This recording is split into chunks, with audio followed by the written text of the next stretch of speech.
په غزني کې پر 2 قاتلینو د قصاص الهي حکم تطبیق شو.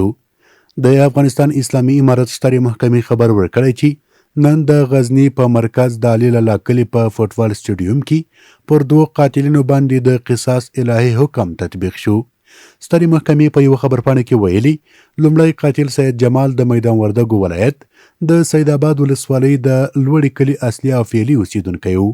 امیر محمد چې د همدې کلي اوسیدونکی و په 1438 د ذوالحجې په 10مه نیټه په اله جارحه چاقو سره وژلی و.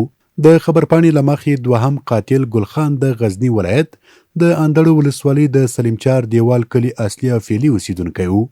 محمد قسیم چې د همدې کلي اوسیدونکی و په 1400 هجري شمسي کال د 10مې پر 12مه نیټه په اله جارحه چاقو سره وژلی و. خبرپاڼه کې راغلي چې دغه دواړه موضوعات د اسلامي امارت د 3 ګونو محاکمو ابتدایي مرافعي او تمیز لخوا په بیل بیل ډول په خورا دقیق او مکرر ډول وڅېړل شول چې په پایله کې پرې د قصاص حکم صادر او تایید شو.